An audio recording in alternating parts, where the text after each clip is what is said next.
Good morning students.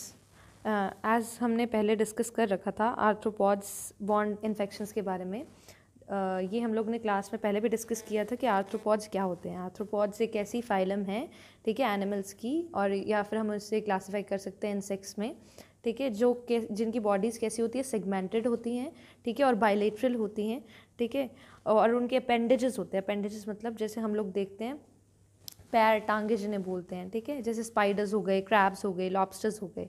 तो almost 84% of ऐसे जो एनिमल्स हैं, 84% वो किन में क्लासीफाई होते हैं, आर्थ्रोपॉड्स में क्लासीफाई होते हैं। इसलिए इन्हें सबसे बड़ा फाइलम कहा जाता है, ठीक है, एनिमल किंगडम का। ठीक है, उसके बाद हम लोग ने इसके अंदर क्या पढ़ना है, हमने आर्थ्रोपॉड्स क्यों पढ़े, क्योंकि इससे होने वाली डिजीजेस, इसकी वजह से होने वाली डिजीज़ के बारे में हम पढ़ रहे हैं, इन्फेक्शंस के बारे में हम लोग पढ़ रहे हैं। Let us start from malaria.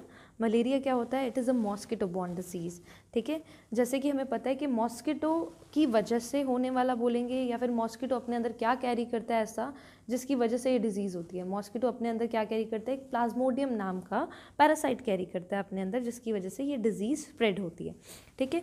अब मॉस्किटो यहाँ पे कैसा एक्ट कर रहा है? एक तरह का वैक्टर एक्ट कर रहा है। वैक्टर मतलब अपने अंदर किसी भी चीज़ को कैरी करके लेके जाने वाला, राइट। और पैरासाइट्स किसे बोलते हैं? जो किसी भी लिविंग ऑर्गेनिजम्स के ऊपर रहकर, ठीक है, उससे क्या ऑब्टेन करें? फूड ऑब्टेन करें, अपना खाना ऑब्टेन करें, ठीक है। तो इसमें जो प्लाज्मोडियम है वो एक्ट कर रहा है कैसे? एक पैरासाइट की तरह, ठीक है। अर्लियर जो मलेरिया था उसको हम कैसे बोलते होते थे कि मलेरिया के माल मीन्स मैल न्यूट्रिशन, मतलब बैड, ठीक है। तो वैसे ही माल यहाँ पे भी वर्ड बैड के लिए यूज़ है। Area is for air. तो पहले लोगों को लगता था कि जो मलेरिया है वो एक बैड एयर की वजह से स्प्रेड होने वाली डिजीज़ है, बट लेटर ऑन जब हमने इसके बारे में बहुत ज़्यादा स्टडीज़ की तो हमें पता चला कि एक कैसा है, एक प्रोटोजोअल इन्फेक्शन है, ठीक है, एक प्रोटोजोआ का इन्फेक्शन है, ठीक है। प्लाज्मोडियम क्या है? इसमें प्रोटोजोआ है, वो पैरासाइट है, ठीक है। तो ह्यूमन बींग्स जो है वो बहुत ज़्यादा इफेक्ट होते हैं इसकी वजह से। और ये जो मतलब मॉस्किटो है उसका नाम मतलब हम क्या बोलेंगे? Anopheles mosquito, female anopheles mosquito, क्योंकि ओनली जो ये फीमेल एनाफिलिस मॉस्किटो है यही क्या कर सकती है? ब्लड सक कर सकती है ह्यूमन बॉडीज़ के अंदर। That's why it is termed as vector.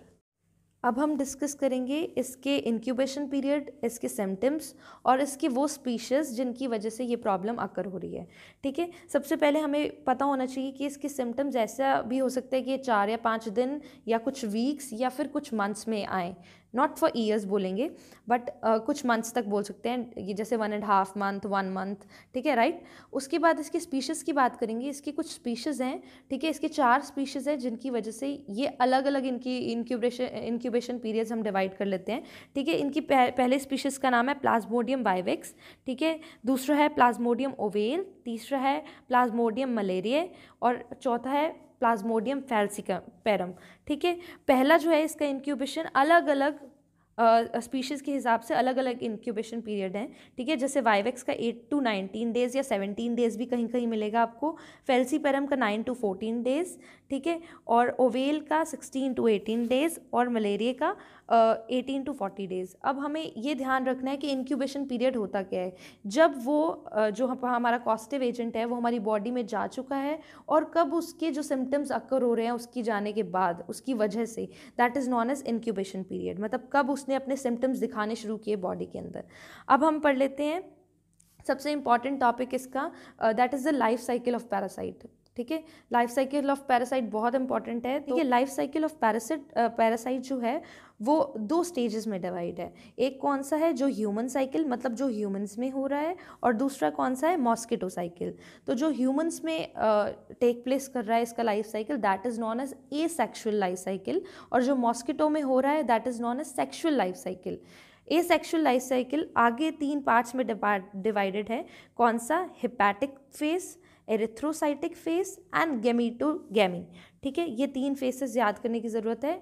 सबसे पहली चीज़ क्या है? ह्यूमन साइकिल 2 साइकिल्स में, 2 पार्ट्स में डिवाइड है। ह्यूमन साइकिल में जो एसेक्सुअल साइकिल है, मॉस्किटो साइकिल जो एक सेक्सुअल साइकिल है। ह्यूमन साइकिल फर्दर 3 पार्ट्स में डिवाइड है। कौन सा? Hepatic phase, erythrocytic phase and गैमीटोगैमी।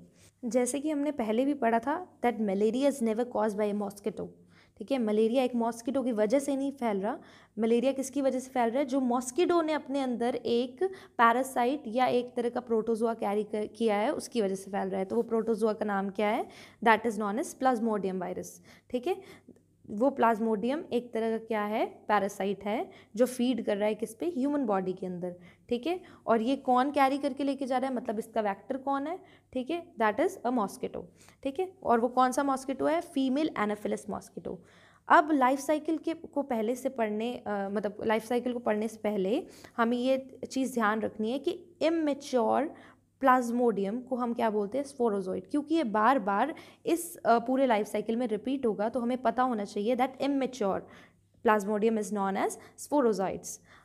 तो अब शुरू करते हैं कि जब पहले एक फीमेल एनाफिलिस मॉस्किटो एक ह्यूमन को बाइट करती है तो वो क्या लीव करती है, स्पोरोजॉइड लीव करती है। स्पोरोजॉइड क्या थे, इमेच्योर प्लाज्मोडियम थे, ठीक है। वो रिलीज़ करती है किसमें, ब्लड स्ट्रीम के अंदर।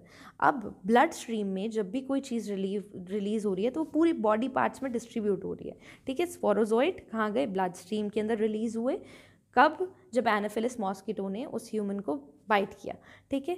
अब ये जो स्पोरोजॉइड्स हैं ये कहाँ जाएंगे, ये लिवर सेल्स में एंट्री करेंगे। तो लिवर सेल्स को हम एक और नाम से भी जानते हैं, that is known as hepatocytes. Hepatic word जहाँ पे भी आएगा तो इट मीन्स हम कहीं ना कहीं लिवर की बात कर रहे हैं। तो स्पोरोजॉइड्स ब्लड स्ट्रीम से एंट्री किया कहाँ, हेपेटोसाइट्स में। Hepatocytes are known as liver cells. Liver cells में जाके इन्होंने क्या किया, लिवर सेल्स के अंदर अपना घर बनाना शुरू किया, जिसको हम रेजिडेंस इन लिवर सेल्स बोलते हैं या हेपेटोसाइट्स बोलते हैं, ठीक है। वहाँ पे इन्होंने क्या की, एसेक्सुअल रिप्रोडक्शन की। एसेक्सुअल रिप्रोडक्शन मतलब अपने आप को रिप्रोड्यूस करना शुरू किया without the means of gametes की मदद ना लेकर, ठीक है। अपने आप को सीधा नॉर्मल डिस्ट्रीब्यूशन करना शुरू किया, ठीक है। अब इन्होंने अपने आप को रिप्रोड्यूस करते करते स्पोरोजॉइड्स किस में चेंज हो गए, मीरोजॉइड्स में चेंज हो गए। ये मीरोजॉइड्स कब बने, जब उन्होंने लिवर सेल्स को रप्चर कर दिया, क्योंकि वो लिवर सेल्स के अंदर बैठ के रिप्रोडक्शन कर रहे थे। तो जब वो बहुत ज़्यादा बनते गए तो लिवर सेल्स क्या हो गए, बर्स्ट हो गए। वो बर्स्ट होने की वजह से उन्होंने क्या बनाया, मीरोजॉइड्स बनाए। अब ये मीरोजॉइड्स जो होते हैं जब वो बहुत सारे नंबर्स में कलेक्टिव काउंट करते हैं तो हम उसको स्किजॉइड्स नाम से भी एक वर्ड देते हैं, स्किजॉइड्स भी बोला जाता है। अभी तक हमने पढ़ा था कि जो ये मीरोजॉइड्स हैं इनको हम कलेक्टिवली क्या बोलते हैं, स्किजॉइड्स बोलते हैं।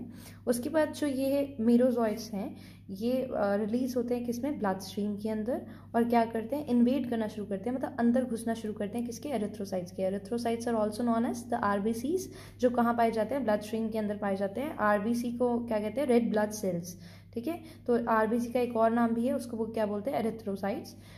वहाँ पर जाकर ये क्या बन जाते हैं, ट्रोफोजॉइड बन जाते हैं, क्योंकि जब अब ये क्या हो चुके हैं, मैच्योर हो चुके हैं प्रॉपर्ली, ठीक है। तो पहले क्या था, schizoids enters to the blood stream गए किसमें, लिवर सेल्स के पास। लिवर सेल्स से सेक्सुअल रिप्रोडक्शन हुई। लिवर सेल्स के अंदर से वो क्या बोलते हैं, उन्होंने लिवर सेल को बर्स्ट किया और क्या बने, मीरोजॉइड्स बने। मीरोजॉइड्स फिर एंट्री किए कहाँ पे, ब्लड स्ट्रीम के अंदर। ब्लड स्ट्रीम से वो कहाँ चले गए, एरिथ्रोसाइट्स के अंदर। एरिथ्रोसाइट्स से अब वो क्या बना रहे हैं, एरिथ्रोसाइट्स को बर्स्ट करेंगे और क्या बनाएंगे, ट्रोफोजॉइड। अब जो ये रप्चर हो रहा है बार बार, क्या, आरबीसी जो ट्रोफोजॉइड फॉर्म हुए थे वो किस लिए फॉर्म हुए थे, क्योंकि आरबीसी रप्चर हो रहा था। तो ये आरबीसी रप्चर होने की वजह से पेशेंट को ऐसा फील होता है, चिल्स, फीवर और स्वेटिंग की फीलिंग आती है। ये जो बेसिक सिम्टम्स हैं ये मलेरिया के वो यही होते हैं। और ये किस वजह से होते हैं, आरबीसी के रप्चर होने की वजह से। और इस पूरे फेज को हम क्या बोलते हैं, एरिथ्रोसाइटिक फेज बोलते हैं।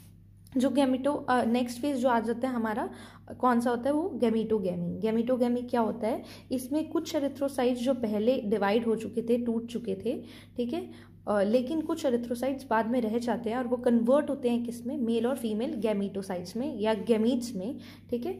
उसके बाद जो हमारा सेकेंड फेज है, अब तक हम कौन सा पढ़ रहे थे, एसेक्सुअल फेज पढ़ रहे थे, जो किसमें हो रहा था, ह्यूमंस में। अब हम पढ़ेंगे सेक्सुअल फेज, जो किसमें हो रहा है, जो खुद मॉस्किटो में होगा।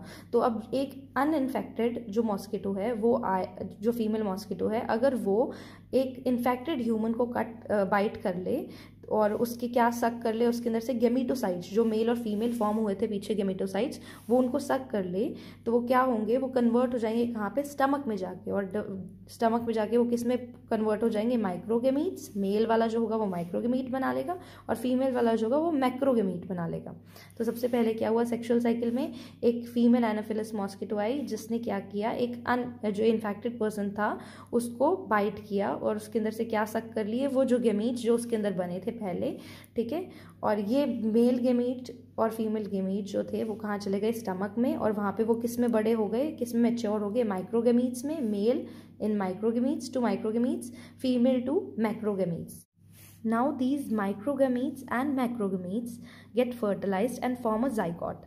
Zygote जब पहले form होता है that is motionless, means motionless, they can show no movements. After 18 to 24 hours they get or convert themselves to a motile form. Motile form को हम क्या बोलते हैं, ookinete बोलते हैं। ये ookinete जब मोशन में आ जाता है तो ये कहाँ, जो हमारे स्टमक की वॉल होती है वहाँ जाके पेनिट्रेट करता है और कहाँ क्या चीज़ फॉर्म कर लेता है, oocyst फॉर्म कर लेता है, या oocyte भी बोल सकते हैं इसको।